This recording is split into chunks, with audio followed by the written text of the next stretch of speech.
Hello again, everybody. Thank you for checking out the channel. Today I'm going to do a quick video and talk about my experience with the Qore Performance IcePlate. I had this with me when I was at NTC this summer, and I'm going to go over some things that I like about it, some things that I don't like about it, and kind of my overall impressions. So for those of you who don't know, Qore Performance is a company that makes these rigid water source device, the carriers here. It's designed to be the same size as a medium IcePlate, and you can fill this up with water. You can stick it in your freezer, and on a hot day when you're going out training, you can actually wear this in between yourself and your plate carrier, and that cold ice is going to help keep you cool on the range. Or if you go to Chick-fil-A and you see some little high school kids wearing plate carriers, they're actually wearing these things, and it's frozen water, keeping them cool out there on those hot summer days in the drive-through lane. So you can have it set up that way, or you can have it in this configuration where it functions as an external water source on this MOLLE carrier that is integrated directly into your plate carrier. So the things that I do like about it is just that, is that it is a hydration source that is directly connected onto my plate carrier. It's not a camelback that's swishing back and forth on your back. You don't have extra camelback straps going over top of your plate carrier, and it's just a very convenient way to carry water. The other thing I do like about it is because it is the exact same shape as the IcePlate, it makes wearing a medium ruck over top of your kit very comfortable.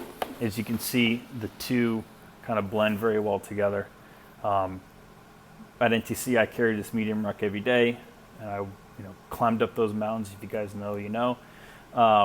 And carrying all my gear and equipment on my medium ruck with this hydration source on here is actually very comfortable and functional. Some things that I did not like about it. First off, for NTC, this is not nearly enough water. So what I had, it was a whole extra camelback that I kept inside of the medium ruck, and add that, that you guys know how it's set up with the tube coming out of the top of your ruck and coming down to your shoulder. So I had this plus 2 extra canteens that I carried with me, but this certainly is not nearly enough water. Maybe if you're going to go out and you're just going to the range and shooting with your buddies on a summer day, yeah, that might be enough water. But in all actuality, if you're going to be doing anything serious, that's just not enough water. So the other thing I didn't like is on the bite valve here, on the drinking tube here. Underneath this tape, there's actually a little button here which you can depress and the bite valve comes off. I found that with shouldering my rifle, wearing my ruck, and having the straps coming over top of here, is this button kept getting depressed and I kept losing my bite valve. I fixed that by just putting a bunch of duct tape over top of it, and it seemed to work fine. You're going to ask, well, hey dude, why don't you just rig your tube up a different way?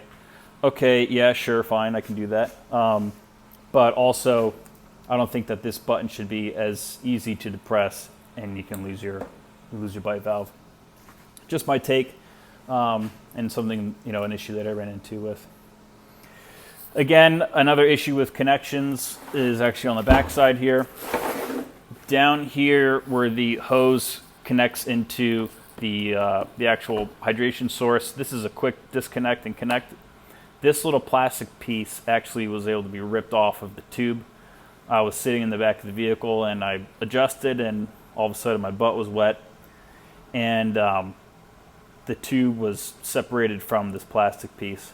Again, I was able to fix it with just some electrical tape wrapped around here a bunch of times. But again, I was just thinking, man, I paid this money, and this gear just isn't holding up to the rigors of heavy use. So I was a little disappointed about that, but it is what it is, and I was able to fix it. The other thing that happened while I was out there, up here, this seam ripped apart, probably from shoulder strap going over top of it. That kind of wear and rub probably pulled it and ripped that seam apart. It's not that thick of stitching. It's just one little stitch that holds this whole seam together. Could they reinforce this area? I think they should, especially if people are going to be wearing, if you're going to have a rifle strap coming across here, or a shoulder strap or a rifle sling coming across your shoulder, this area is going to see a lot of extra wear. The other spot that took a significant amount of wear was down here at the bottom. Sitting in OP, you kind of, as you know, you spend a lot of time kind of low to the ground. So the back of the carrier saw a lot of wear and tear, as you can see by all the scratches here.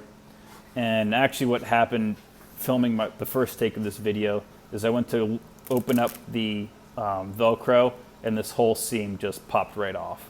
Oh God, look at that. So again, stitching, oh God, it's just getting worse.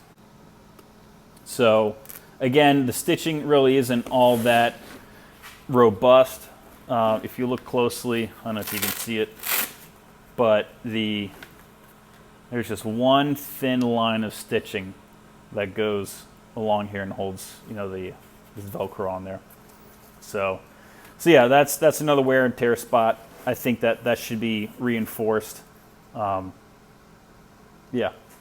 And then the other piece that I had, if you look at the actual container itself, it's kind of concave right here. It shouldn't be. This should be, I don't want to say flat, but rounded off. It shouldn't bend in like that. I don't know why or how that happened. I don't know if that's from it being heated in the sun and then cooling, or pressure on it when it's warm. But it is bent, and I don't know what to do about that. But yeah, so that happened. The scratches along here, that didn't seem to affect it at all. Overall, the plate is nice and still holds its rigidity. And then kind of what comes with the territory of having a rigid carrier like this is, as you drink water, the pressure and the amount of suction that you need to pull water out of this becomes greater as the negative pressure builds.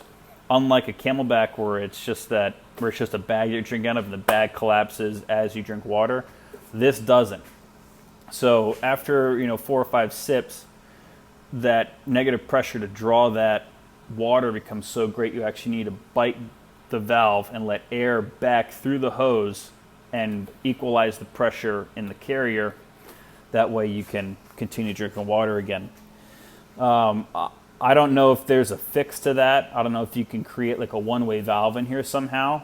That way it doesn't make drinking water so strenuous.